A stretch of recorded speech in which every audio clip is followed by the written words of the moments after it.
Hello, mbahaye ikaze ku Inkuru TV, nizere yuko aho muherereye hose mukomeje kugira ibihe byiza. Ni ku Inkuru TV rero aho tugiye kureberamo ubusobanuro bw'izina Emmanuel, tukareba umugabo cyangwa umusore witwa Emmanuel akunda iki, yanga iki, ni muntu ki, nibyo tugiye kurebera hamwe. Nkomezamo n'ikaze n'abashyashya kuri iyi channel y'Inkuru TV, mbasaba gukora subscribe bagakanda kuri iyo nzogera y'umweru kugira ngo mujye mukomeza kubona ibiganiro byacu ko bigiye bisohoka bibageraho biboroheye, kandi nanabibutsa gukora like ku biganiro tubagezaho. Mubabishoboye mukanatwandikira muri comment.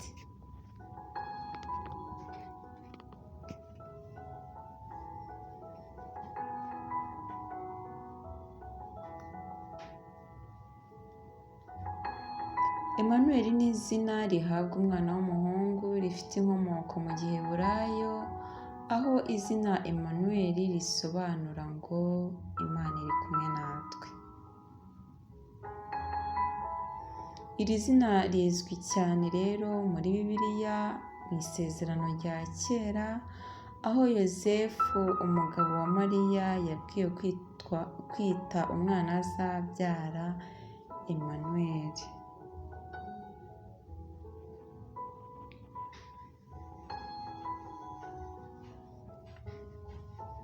Reka turebere hamwe rero muri bimwe bigiye biranga Emmanuel.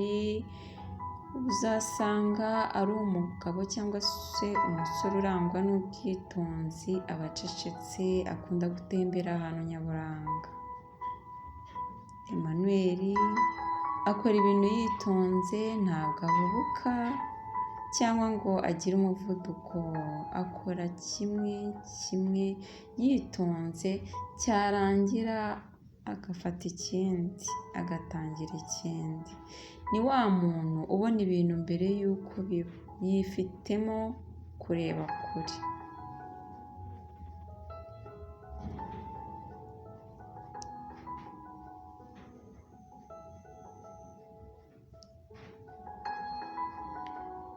Emmanuel rero ni umuntu ucisha make ariko uzi kuganira. Ushobora gutekereza ko atazi kuvuga cyane, ariko muri we aba ari intyoza nubwo aba atabigaragaza inyuma. Ni umuntu utagendera ku muco, icyo abona ko ari ngombwa kuri we aragikora atitaye kuri za kirazira.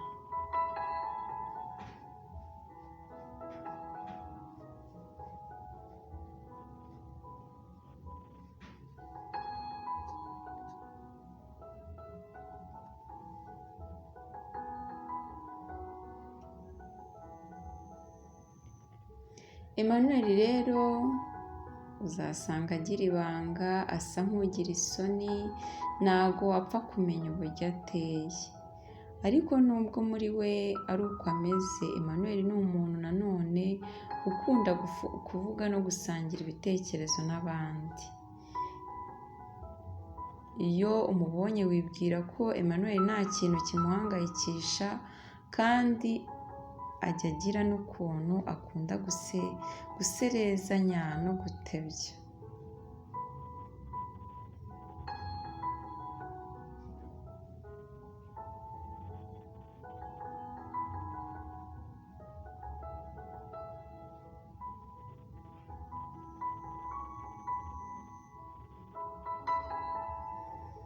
Umusore rero cyangwa umugabo witwa Emmanuel, uzasanga muri we ari wa muntu ugira ibakwe, ahora yishimye, utagira ikimuhangayikisha, kandi udakunda n'ibintu bimuvuna. Ku rundi ruhande ariko ba Emmanuel akaba ari ba bantu nanone bagira ibitekerezo byinshi, kandi bibaza ibibazo byinshi ku buzima. Emmanuel ni umuntu wumva ibintu vuba kandi uzi no gusesengura cyane.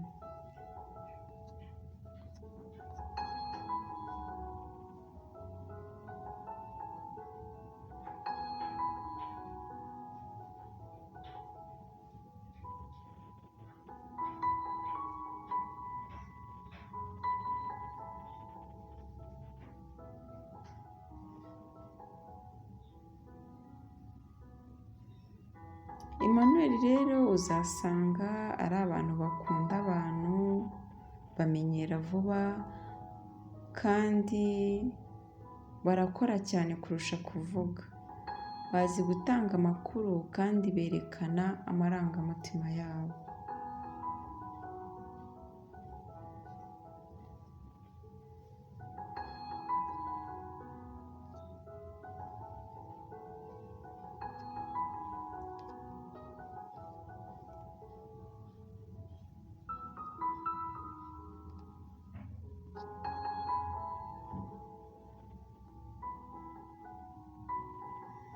Emmanuel rero umugabo cyangwa se umusore witwa Emmanuel ni umuntu utibabarira iyo yakoze ikosa, aba yumva yahemutse bikamushavuza, ariko ntabwo ari shyashya. Nubwo yitonda, Emmanuel agira kwikunda cyane, arikubira kandi muri we agira n'ishyari.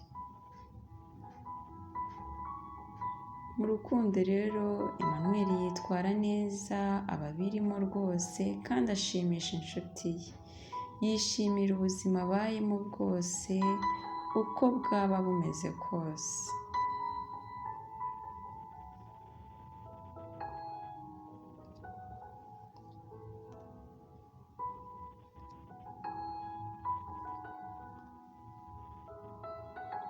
Uzasanga umugabo cyangwa umusore witwa Emmanuel ari wa muntu utazi guhisha amarangamutima kandi yumva ariko bigomba kugenda. Ni umuntu ureba kure kandi w'umuhanga. Gukora ubucuruzi biramuhira, ntabwo ajya apfa guhomba.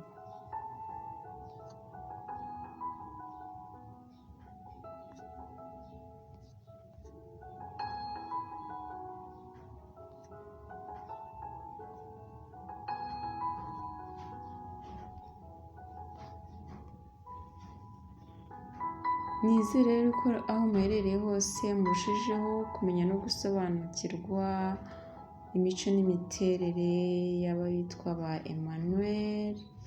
Nizere yuko mukomeje kunogerwa n'ibiganiro tubagezaho, nongera gusaba abashyashya ko bakora subscribe tukajya duhorana umunsi ku munsi. Mwakoze cyane kuduha umwanya wanyu. Mwirirwe neza, amahoro y'Imana akomeze kubana namwe. Bye.